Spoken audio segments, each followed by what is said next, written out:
Assalamualaikum warahmatullahi wabarakatuh. Bismillah walhamdulillah wassalatu wassalam ala rasulillah wa alihi wa sahbihi wa man wala. Allahumma salli ala Sayyidina Muhammad. Al-Fatih lima uglik wal khatimi lima sabak nasiril haq bil haq wal hadi ila siratikal mustaqim wa alihi wa sahbihi haqqa qadri wa miqdarihil azim. Amma ba'd. Hadirin, kita di dosa-dosa ya, dosa membahas. Ini perlu kita mengetahui apa saja yang dilarang Allah. Di sini terakhir wasyurbi kulli muskir. Termasuk yang dilarang Allah meminum semua yang bikin mabok. Jadi tidak dibahas lagi jenisnya apa. Ya. Ini minuman bikin mabok. Nanti ada yang ngomong, enggak, saya minum kagak mabuk. Ya. Ada juga nanti minumnya banyak baru mabuk. Kalau dikit enggak. Ya. Ada riwayat hadis, ma askara kathiruhu wa qaliluhu haram. Apa yang bikin mabuk banyaknya. Jadi dia kalau minum, kalau belum 10 botol, belum mabok. Yang bikin mabok banyaknya, sedikitnya juga haram. Ini ada minuman nih, nanti 5-10 botol baru mabok. 1 seloki juga haram. Ya.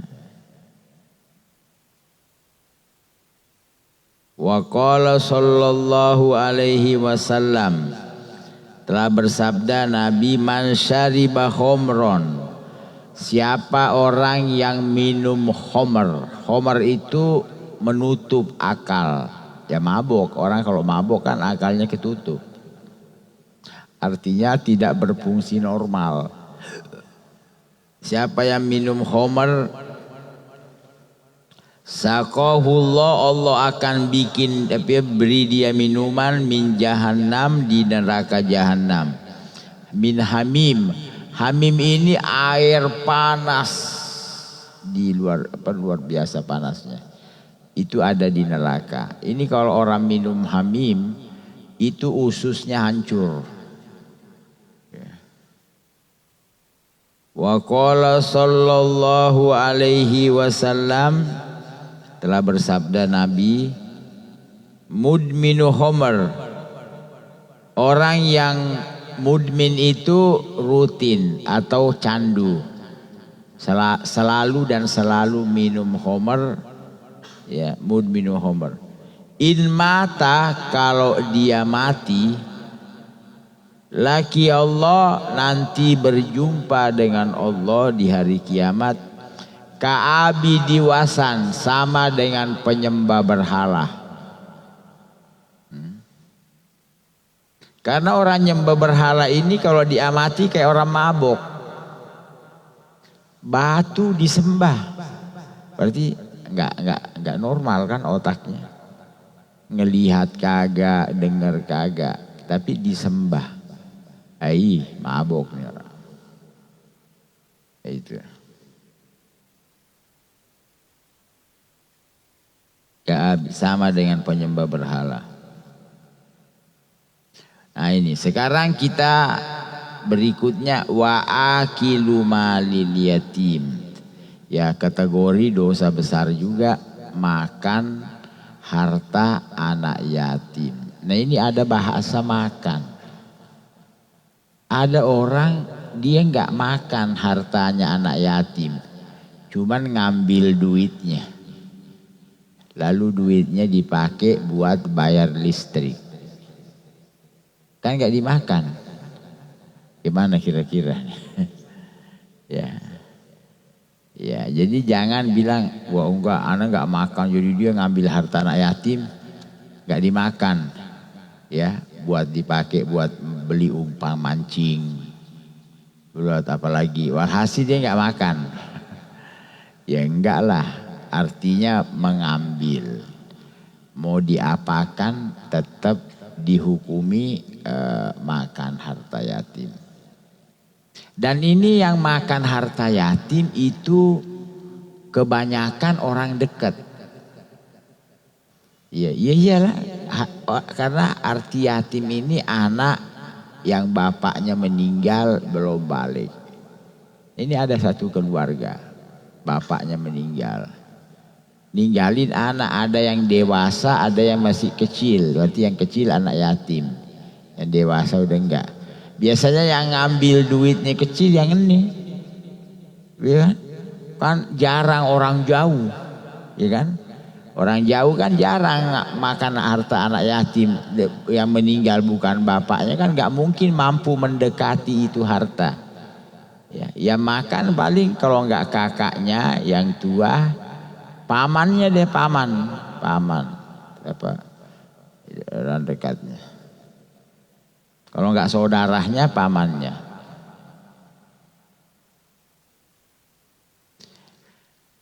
Qala Allah Ta'ala alladzina ya'kuluna amwalal yata'ma dzulman.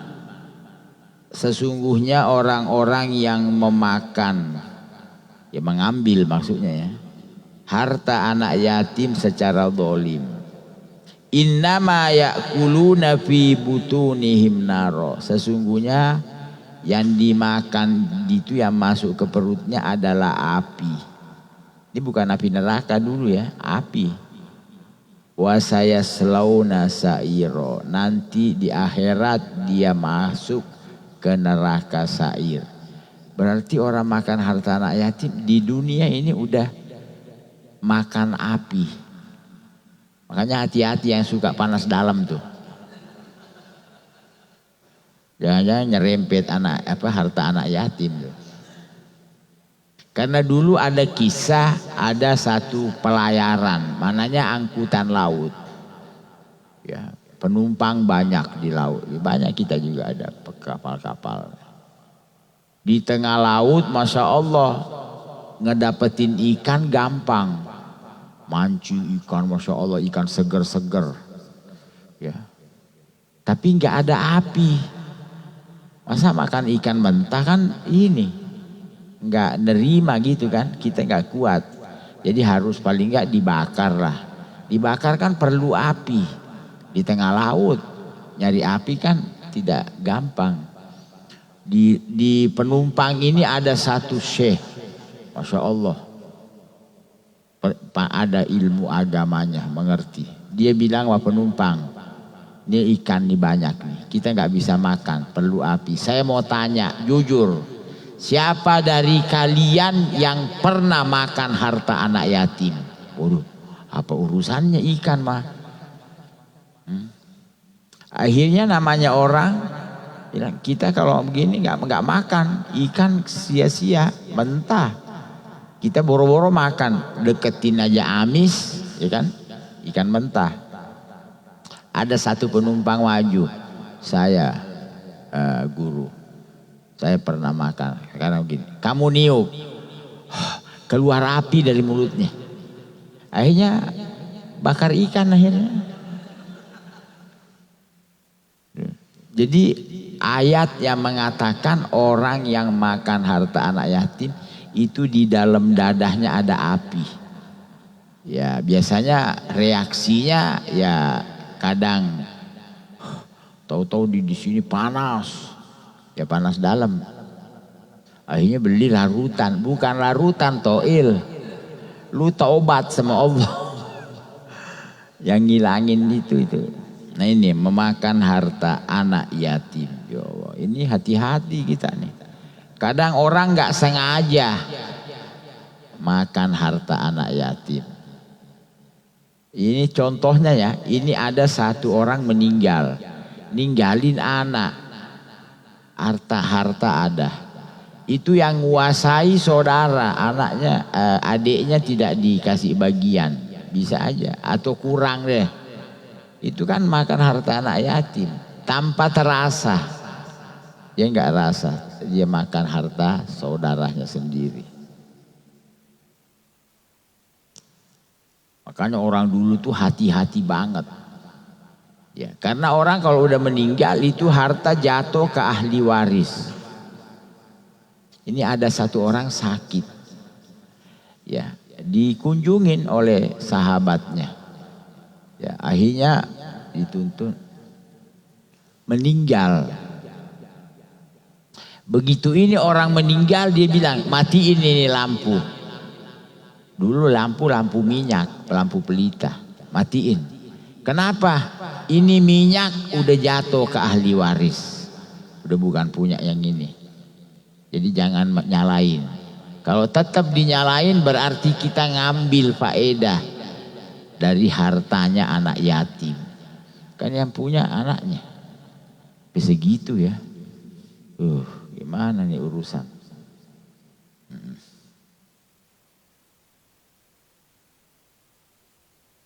Ya.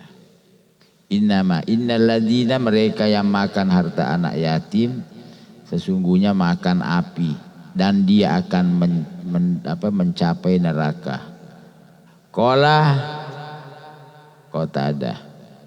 Nazalat ini ayat turun fi rajulin min Qadofan. Ini ayat turun pada seorang dari kabilah Qadofan. Walla dia mengambil alih mengambil alih harta anak saudaranya. Itu yang saya bilang. Berarti pamannya. Jadi ada seorang meninggal yang menguasai hartanya saudaranya. Ya, berarti paman ya buat ini anak. Nah ini saudaranya meninggalkan anak yang masih kecil. Ibnu anak saudaranya wahuwa sogir yatim, masih yatim. Fa'akalah artinya dimakan, diambil. Ya, jadi di zaman Nabi aja udah terjadi ya. Ya ada hikmahnya. Ayat ini turun. Nah ini ayat orang harus pakai sampai kiamat. Qauluhu dzulman, ada tambahan di ayat makan harta anak yatim secara zalim. Kadang juga ada orang makan harta anak yatim tidak niat zalim. Contohnya hartanya campur. Ya, campur saudara nih. Kan ini warisan bersama. Ada yang tidak yatim, yang dewasa, ada yang yatim. Makan serumah. Wah campur, berasnya campur, gula campur. Dia makan bersama. Makanya kita harus hati-hati. Jangan niat zalim. Ya oke lah, ini anak ikut makan berarti dia punya duit juga harus keluar dong untuk kehidupan makan. Jangan ini curang, ini anak sehari taruhlah makannya cuman 30.000. Ini kakaknya ngitungnya 50. Tiap makan 50 ya. Ntar kalau udah. Jadi duitnya dikuranginya gede. Padahal kesian anak ini makannya nggak segitu. Dolim. Ya, makan dolim. Ada juga enggak, hati-hati. Uang adiknya nggak dipakai. Udah biarin aja. Jadi duitnya dia dipakai buat makan. Sampai adiknya dewasa, duitnya dikasih banyak. Itu tapi jarang yang gini, jarang. Yang curang banyak. Ya iya. Atau dia punya uang adiknya yang yatim diputerin. Jadi dipakai usaha. Jadi begitu dewasa uangnya nambah. Tadi waktu meninggal bapak taruhlah duitnya baru 100 juta. Akhirnya kakaknya uang adiknya dipakai usaha sama-sama. Akhirnya ada untung. Akhirnya adiknya begitu dewasa jadi 200. Padahal tadinya dapatnya 100. Jadi gitu. Ini bagus yang begini. Ya. Karena ini ada di dekat kita. Artinya kemungkinan terjadinya ada. Memakan harta anak yatim. Turunnya. Eli ajli konihi zalimin. Jadi ada niat mendolimi kada fi zawajir. Wa kullu ma harramallah alaihi minal ma'kulat. Tadi bicara homer haram, bicara harta anak yatim haram, dan semua ya yang diharamkan Allah ya bukan hanya harta anak yatim, ada juga yang lain. Bukan cuma homer, ada yang lain. Semua yang diharamkan Allah kita harus menghindari. Wa kullu mahar minal ma'kulat kal maita, bangkai. Nah ini hati-hati daging-daging dari luar negeri itu. Sembelihannya kan kita kadang lihat di medsos itu ada sapi cuman diketok kepalanya. Tok, mati, nggak disembelih kayak kita tuh secara syariat. Ya.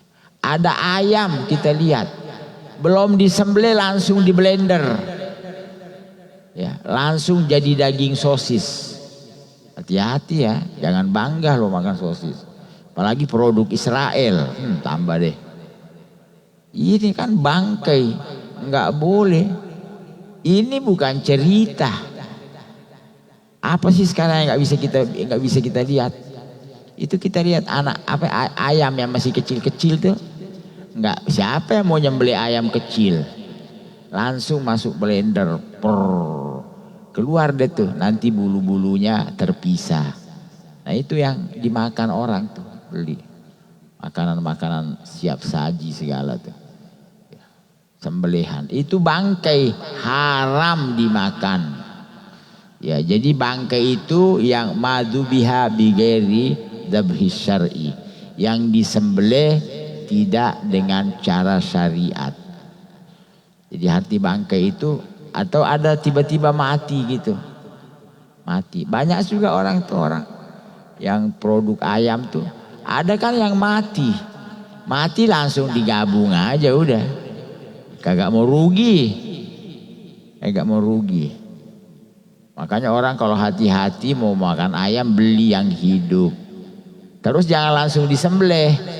Taruh dulu biar makanannya keganti. Ya, keganti. Ada tuh orang begitu, beli ayam dikandangin dulu sampai kira-kira sepekan baru sembelih. Cuma jarang sekarang, jarang. Udah nggak nemu. Apalagi ini daging ini McDonald tuh, itu ada tuh. Kalau nggak salah dari Malaysia. Kan ada daging tuh, dagingnya dia. Ini daging dibagi ke seluruh dunia. Yang apa tuh ada penjualan McDonald. Ini tahu dilihat. Itu blender raksasa. Sapi masuk, masih hidup ya. Langsung masuk di blender. Babi masuk, kuda masuk, kambing masuk. Lalu dagingnya masuk ke mobil kontainer. Ntar dikirim ke Bukit Permai, dikirim ke sono, dikirim ke sini. Jangan bangga lo makan daging itu McDonald. Sudah begitu yang bikin Israel, Yahudi. Ntar duitnya dipakai beli senjata untuk bunuh umat Islam saudara kita. Makanya lu mending lu makan sayur asem. McDonald ini segala. Iya, sama ikan asin kecil dikit. Sudah cukup deh. Tahu tempe, hebat deh tuh tahu tempe udah Masya Allah. Itu hati-hati, kita hati-hati. Itu Imam Nawawi, subhanallah, kelak. Itu dia tinggal di Syria, Palestina dan sekitarnya. Dia nggak mau makan buah yang dari itu. Kenapa guru? Ini pernah ada yang mewakafkan. Jadi ini pohon-pohon buah-buahan ini wakaf. Saya nggak mau. Saya bukan termasuk yang berhak mengambil itu wakaf. Sampai segitunya. Hati-hati.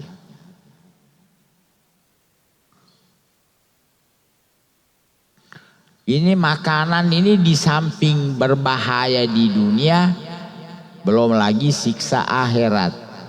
Itu katanya orang kalau makan haram itu susah diajak baik. Itu maunya berdosa aja, maunya bersalah. Karena bahan bakarnya haram. Nah, lawannya kalau makan halal. Kalau kita makan halal, kita maunya baik, semangat beramal baik. Reaksi pembakaran tuh. Ya. Makanya orangku kadang-kadang susah diajak baik, makannya haram.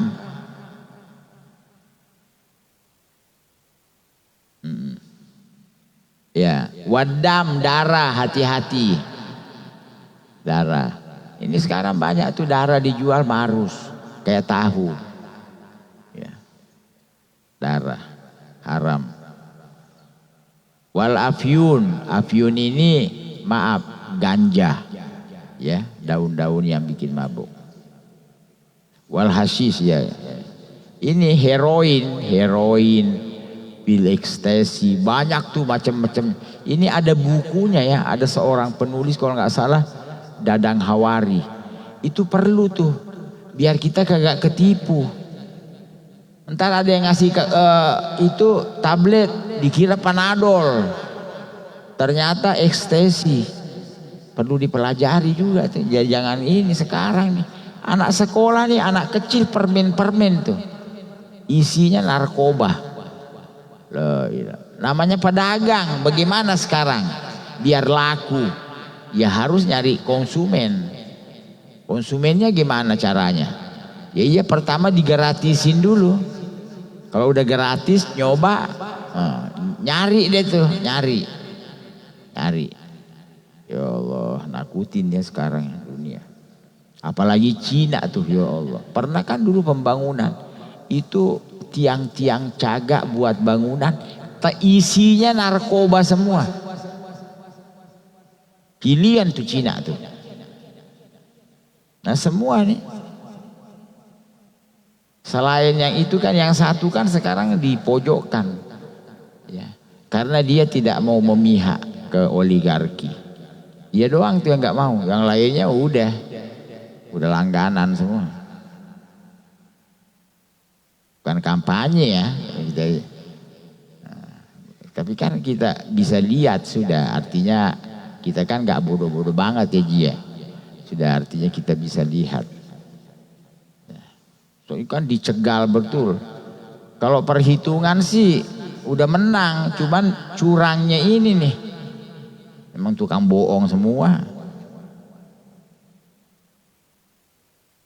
Saya sekarang nggak takut ya, saya nggak bakal ditangkap. Saya stroke, masa ada nggak bakal ditangkap.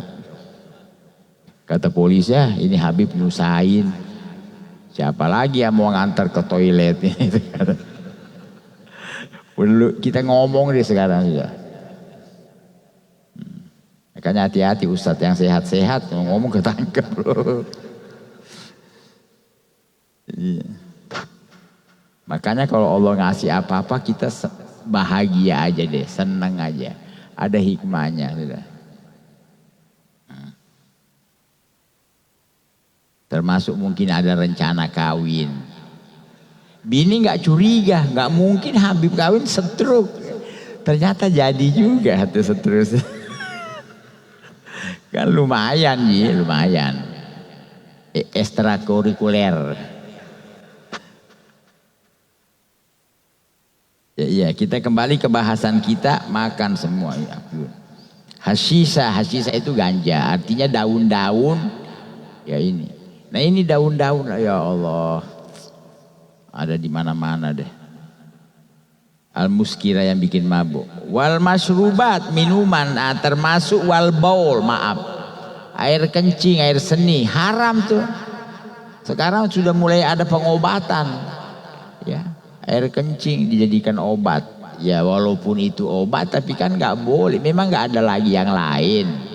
Memang nggak ada obat lain. Ini ada juga yang berobat darah ular dipakai obat. Katanya kan buat obat. Iya. Memang nggak ada lagi obat selain itu. Kan ada yang halal, kenapa yang haram? Nggak boleh, tidak bisa alasan ke situ. Ya, masyrubat. Nabid itu perasan anggur. Wa qad la'anallahu, Allah telah melaknat wa rasuluhu dan rasulnya akilur riba. Ini sekarang riba ya. Silahkan waktu bertanya. Jadi kita. Assalamualaikum warahmatullahi wabarakatuh. Mau nanya nih Bib, pernah ini percakapan terakhir kal baul seperti kencing. Ada suatu kisah cerita Nabi itu waktu kencing ditempatin sesuatu, ditempatin. Terus seketika tempat kencing itu sudah habis, ternyata diminum oleh sahabatnya. Apa benar itu ceritanya? Terus kata Nabi itu di mana kencingnya Nabi diminum sama sahabatnya itu. Setelah kencing habis itu, tolong dijelasin Bib. Assalamualaikum. Tadi kan selain kencing kan darah, ya. Darah juga itu haram.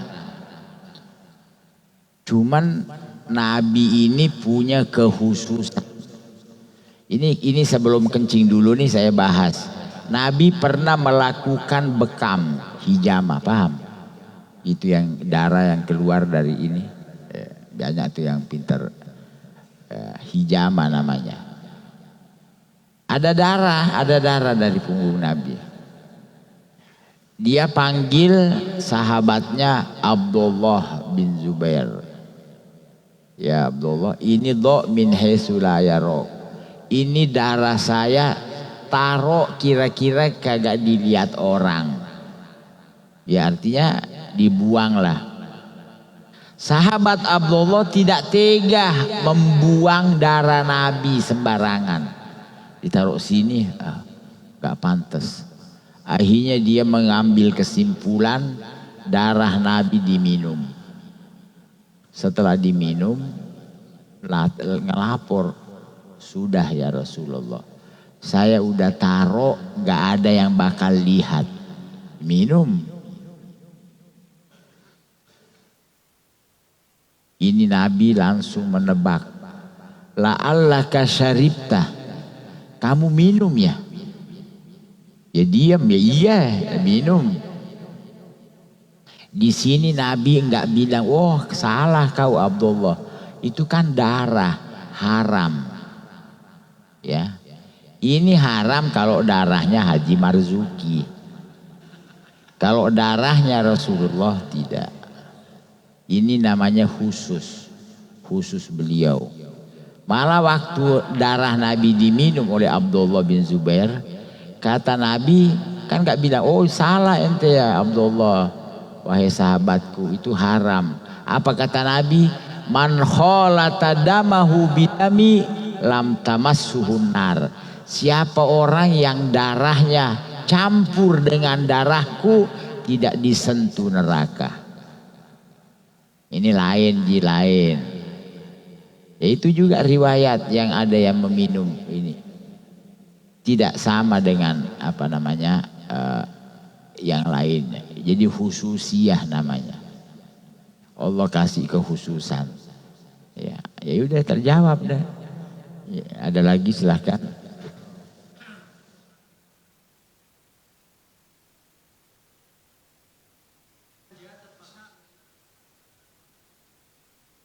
Ada harus beli makanan di toko atau di pasar. Kita kan nggak tahu, kan nggak ada tulisannya haram atau halal. Itu hukumnya gimana Pak? Assalamualaikum. Yang tidak ketahuan itu kembali ke kita. Ada namanya ekstra hati-hati. Orang dulu Pak, itu dia tidak mau beli makanan siap saji. Ya. Jadi dia beli ayam yang masih hidup disembelih dengan benar. Kan ada juga yang, kan tadi kan awal pertanyaan nggak punya istri, nggak ada istri yang masakin. Kalau istri mah belum tentu, punya istri aja banyak yang nggak mau masak. Udah beli sini aja. Jadi itu kembali ke kita. Kita kalau menjaga berarti kita selamat. Kalau kita tidak ada jaga ya maaf begitu aja sih. Jadi tidak usah kita ponis begini saya nggak tahu. Kayak racun aja. Ada orang minum racun. Saya kan nggak tahu, tapi kan lu teler juga. Ya kan sekarang ada orang minum racun. Saya kan nggak tahu kalau racun, tapi kan ada tetap reaksinya ada. Begitu juga makanan haram. Kan tadi Nabi nyebut, orang kalau makan haram itu maunya berdosa aja. Kalau yang baik-baik dia nggak semangat. Padahal makannya dia nggak tahu. Makanya orang dulu tuh kalau dia ada amalnya berubah, ini pasti gara-gara gue makan kagak beres. Jadi dia cari. Kemarin saya makan apa ya? Kenapa kok saya nggak bisa bangun tahajud? Berat. Kayak orang mabok. Pak, jadi begitu juga kita tinggal. Makanya kan kita bisa ngejaga ini. Itulah alasannya orang kalau nggak perlu tidak usah keluar. Kita di kampung aja sudah. Nggak usah ke luar negeri, apalagi ke Cina, ke Taiwan. Bahaya di sana, makanannya yang bahaya. Karena di sana ada sate ular, ya, ada ini, ada tongseng kecoa, ada ini. Kan ngeri kalau di kampung kita kan, insya Allah jauh. Atau kalau nggak tetap kepingin keluar, paling nggak pergi ke Mekah, Madinah udah, jangan kemana-mana udah. Di sana makanannya insya Allah nggak ada yang macem-macem. Itu aja sih. Ada lagi?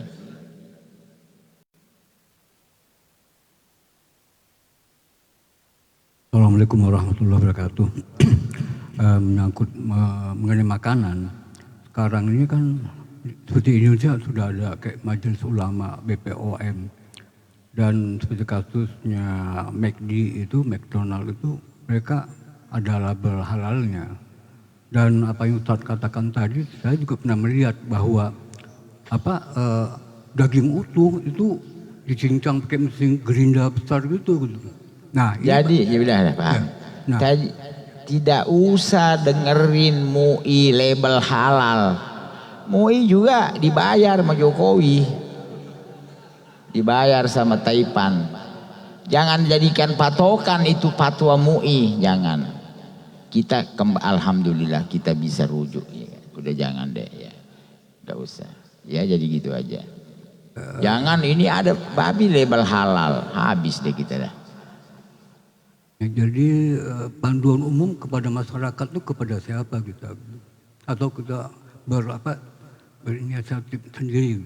Jadi maksudnya bahwa kan kita punya lembaga MUI dan itu ormas-ormas yang bergabung. Enggak, begini aja, mending Bapak ke pasar Keramat Jati, ya, beli yang kira-kira ikan udah ketahuan. Lebih baik ikan ya? Iya udah, jadi nggak usah nunggu fatwa MUI, nggak usah, ya gitu aja. Baik, terima kasih. Kan bisa kita, kalau nggak ke pasar ada tuh tukang sayur dorong-dorong, ini kan enak deh. Jadi kan cukup. Kita mau makan apa sih? Ya. Kan artinya apalagi kita udah umur-umur begini, nggak kuat makan banyak, dikit doang. Jadi nggak usah dibahas gimana nih saya makan apa nih sini begini, ini nggak ada label hal ya. Lu jangan ke supermarket lagi, udah nggak usah. Ya, itu makanya orang tuh waktu Nabi nyebutkan fitnah-fitnah, kata beliau kun hilsa baitik, kamu jadi cagak rumahmu. Jadi kita di rumah aja. Ya, di rumah juga nanti saya mau makan, ya nggak usah jauh-jauh kan tukang sayur lewat. Ya, apa ada di situ. Jadi nggak perlu jauh-jauh ke ini kan artinya nggak dimasalahin lah. Ada lagi? Ya, terima kasih Pak Ustadz telah memberikan solusinya, alternatif yang terbaik itu. Assalamualaikum warahmatullahi wabarakatuh.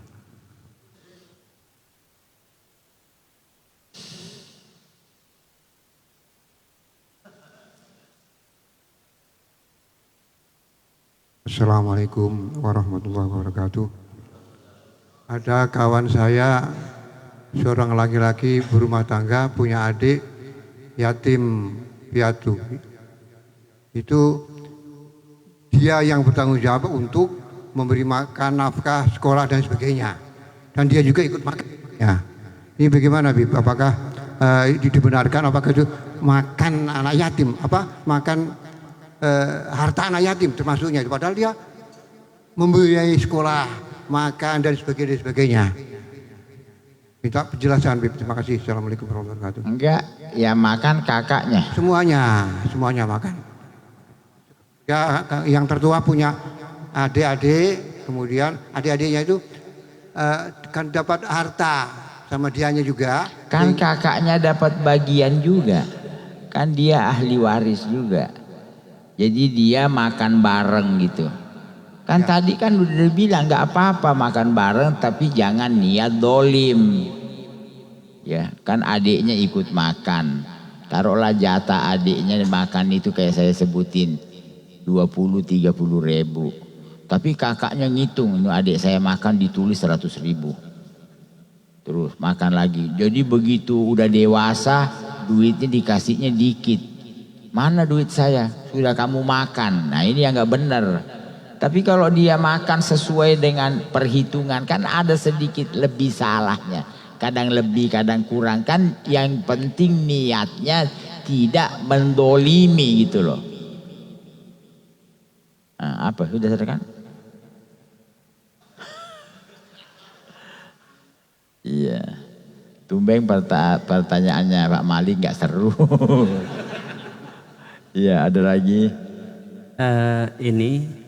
Mohon penjelasannya. Apa yang dimaksud dengan laisal yatimu lima mata walidaini walakinal yatimul ilmi wal adabi.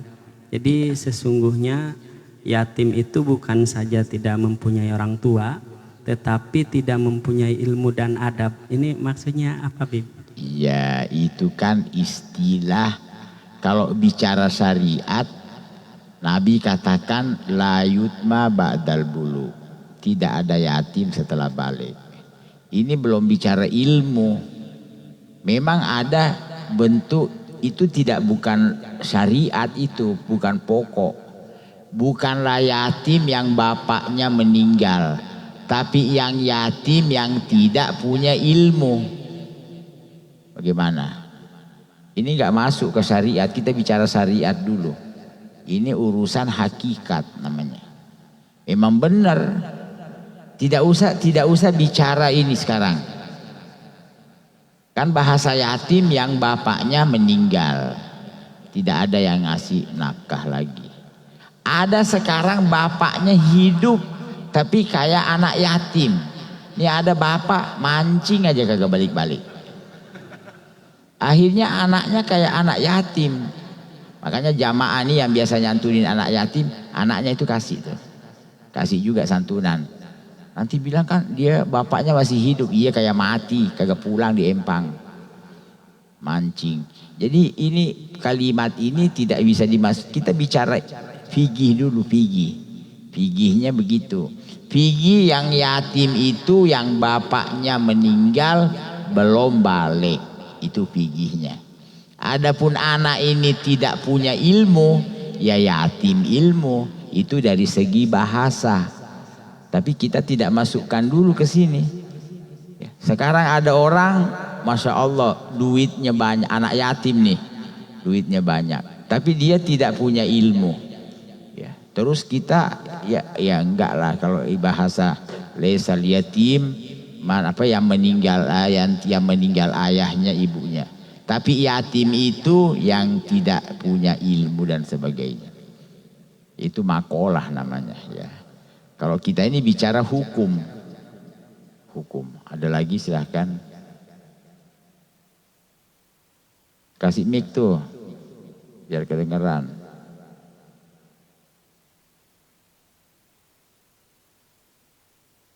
Assalamualaikum warahmatullahi wabarakatuh. Waalaikumsalam. Saya mau nanya ayat ini, Beb. Ayat tentang poligami. Kalau dimulai ayatnya kan tentang yatim tuh. Wa in khiftum alla tuqsitu fil yatama fankihu ma tobalakum, itu kenapa diawali dengan yatama tuh, tentang yatim, padahal kan Nah ini kita ini dianjurkan kawin. Itu paling tidak paling bagus kawin sama anak yatim. Jadi ada unsur membantu. Ada bentuk bantu kan, anak yatim kita kawin. Jadi sudah masuk tuh menyantuni anak yatim ini. Ya anjurannya begitu. Ya. Jangan kawin sama janda kaya. Poligami yang dicari yang ini perempuan kaya-kaya. Kalau bisa ya miskin-miskin. Amin. Paham? Jadi itu makanya ayatnya diawali masalah yatim.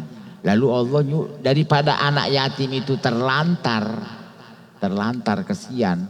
Apalagi dia udah gadis, udah dewasa. Mending dikawinin. Cuman ngawininnya beresiko. Bini tua pegang linggis. Udah itu aja sih urusannya. Itu saya nggak ikut-ikut deh itu. Linggis. Kalau kemarin kan sapu, centong. Centong lewat. Linggis. Lalu dia udah gali-gali tanah di belakang. Jadi begitu dipentung pakai linggis langsung dimasukin, dipendem loh hidup-hidup. Ada lagi? ini Bib lanjutan ayatnya, perbedaan ini Bib. Tadi kan di awal pakai kalimat tuksitu wa in khiftum alla tuksitu fil yatama fankihu ma tabalakum min nisa wa thulath wa ruba. Kemudian di akhir wa in khiftum alla ta'dilu. Kan padahal kalau di bahasa Indonesia kan sama artinya adil juga. Iya. Tuksitu adil, ta'dilu apa perbedaannya Bib? Kan tadi dia menganjurin kawin. Allah langsung bilang masna dua. Thulatha wa ruba. Di sini juga kita kalau amati Allah nyuruh kita kawin dua. Kalau satu mah kagak pakai disuruh kali ji. Kawin satu ini udah umum. Di mana-mana orang kawin satu. Kalau yang dua Allah nyuruh dari dulu, pelaksanaan kayaknya sampai sekarang belum jadi juga. Nah itu ayatnya menyebut nikahi dua. Thulatha 3 waruba. Kalau kamu takut tidak bisa adil. Jadi poligami itu kan juga harus tahu diri. Nah lu nganggur. Ngasih makan satu aja lu kewalahan. Pakai sok jagoan kawin lagi. Ini orang gak tahu diri. Ya itu aja sih kayaknya kan. Kalau sudah tidak punya kemampuan, ujungnya kan tidak adil. Ya kan, yang ini doang yang dikasih makan, yang eno enggak, namanya doang punya bini, kan gitu. Jadi ada ininya, embel-embelnya, ada kemampuan, ada kesiapan. Makanya poligami ini tidak usah kita suruh, tidak usah juga dilarang, karena orang beda-beda. Ada orang punya kemampuan, tapi tidak punya nyali, ya. Nyali tahu. Ya udah gitu aja sih. Makanya urusan poligami ini sudah deh jangan nanya Habib. Karena kemarin ada yang ketemu kawin kita disalahin. Kapan gue nyuruh? Begitu dia kedapetan, kepepet, Habib Umar nyuruh. La ilaha illallah. Saya cuma ngomong, Toil ngomong. Bukan nganjurin. Sampai ada ibu-ibu jangan ngaji mah Habib Umar, ntar disuruh kawin lagi. Lah wala apa urusannya? Jadi makanya saya bilang tadi udah jangan nanya saya deh. Kalau bisa privat. Ya iya. Ada lagi silahkan.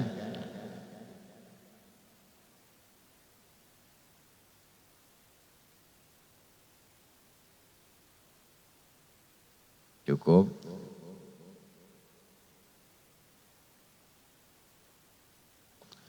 Rabbana taqabbal minna innaka antas samiul alim wa tub alaina innaka antat tawwabur rahim wa sallallahu ala sayidina Muhammadin walhamdulillahi rabbil alamin. Kita tutup. tutup dengan tahiyatul masjid. Subhanakallah hamdika asyhadu an la ilaha anta astaghfiruka wa atubu ilaik. Assalamualaikum warahmatullahi wabarakatuh.